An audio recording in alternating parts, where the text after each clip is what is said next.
Hello, my name is Eunice Cortez, and I would like to share with you a little bit about my first grade class website. This is the first time that I am creating a website, and it was very tricky at first, definitely a lot of learning, but it has been super fun and super convenient. So I am excited to someday use this in my classroom in the future. My first grade class website starts off on the home page, giving a warm welcome to the website. I added a little of contact information and school information, room number, grade level, and then we continue to give a little bit of my teacher autobiography. I share a little bit about my teaching, where I was born and raised, what I like to do, and my education. I also shared a little bit about how I have been an assistant teacher for the last 3 years.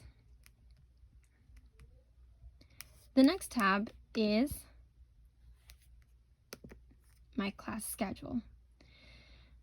I made sure to incorporate the specials, reading subjects such as reading, writing, math, and science and social studies. I added lunch and recess. And I also wanted to include a large group time since it's first grade, and I know that they still enjoy group time to get together as the whole class. And I also added on the bottom, if we keep scrolling, the specials schedule. Each day of the week, they have specials. I added 3 PE, but I made sure they were not back to back. Other than that, I also added art and music. My next tab is classroom rules. I added 5 simple ones, and I added a little bit of what I expect with each rule. Inside voices is keeping their voice volume low. Helping hands is keeping their hands and feet to themselves. Hands are for helping, not for hurting. Listening ears is for following directions and allow the teacher to speak, and only speak when the teacher calls when you raise your hand. Kind heart is being polite and respectful to one another. And the last one is self-explanatory. Always try your best. If we keep scrolling, I also added consequences of inappropriate behavior. I included 4 warnings, each one different than the last, depending on how many times they've had to have a warning, or also the severity of their behavior.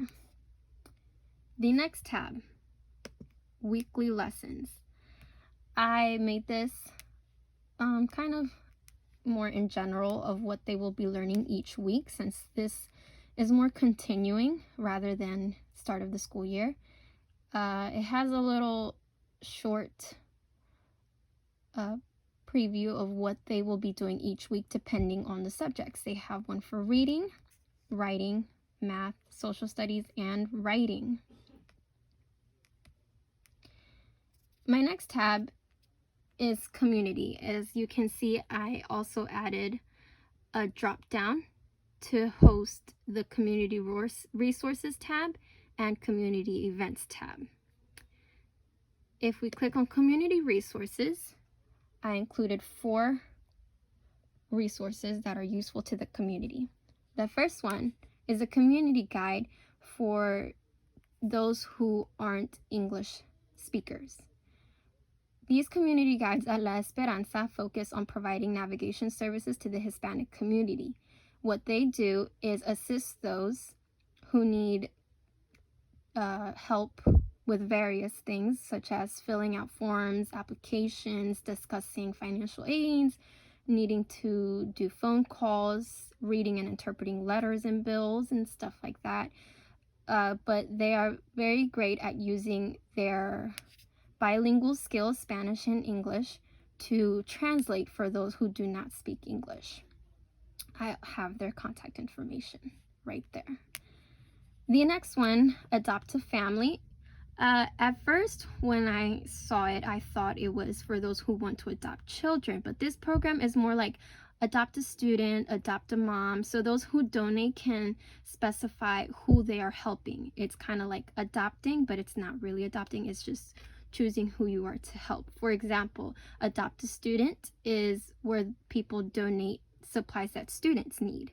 So then those who are going into the upcoming school year go to this program and pick up school supplies that they will need. There's also Adopt a Mom for mothers who need help with food, clothing and diaper needs, etc. First State Community Action Food Closet is a program that has a food pantry. They do offer a lot of food services, but I wanted to narrow it down and let families know that if they are in need of free groceries, meals, fruits, vegetables, and even baby formula, they can go straight to this program and receive that there. My fourth is a Bridge Counseling and Therapy Center for those families who are going through crisis and need help to deal and work through these crises.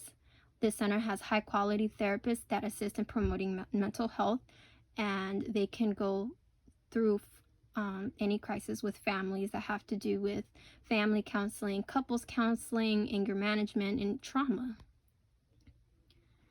My next tab in the community section is community events. Community events. One of the community events is held in Milford. It's actually an annual event that's held for celebrating Arbor Day. This is a family fun festival where there's a lot of parades, food trucks, local entertainment, vendors, games, shows, crafts, and so many activities for kids and families. This is in Milford and it has all the information listed. The next one is Wellness and Laughter at the Lewis Library. This is more for parents, maybe moms, since they are held in the mornings. They're actually held every first and third Friday morning of each month from 8:45 to 9:30, and it's kind of like yoga sessions.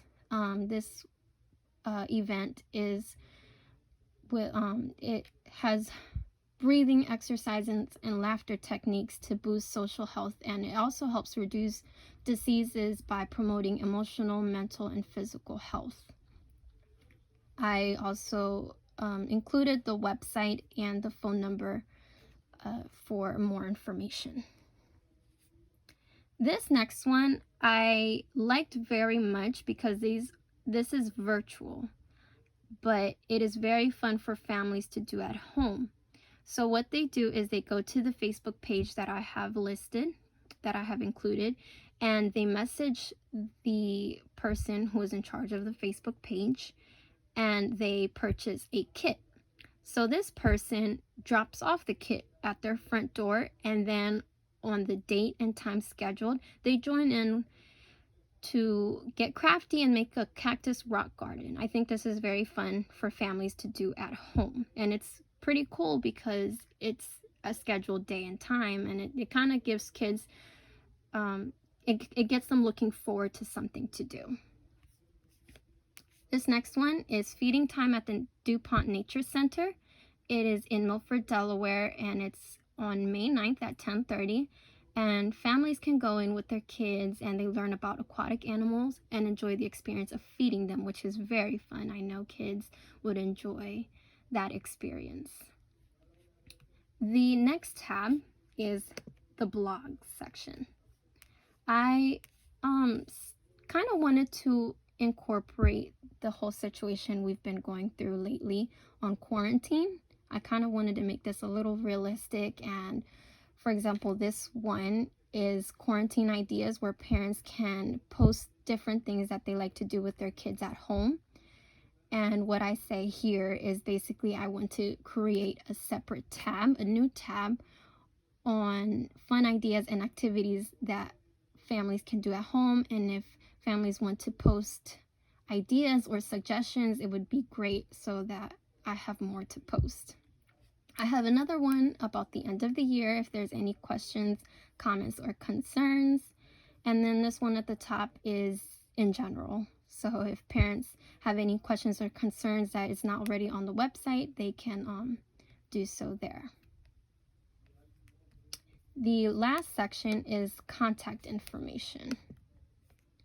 I have all my contact information, where I can be located in the school, phone number, email, and I put the information from the school, the address, the phone number for the office.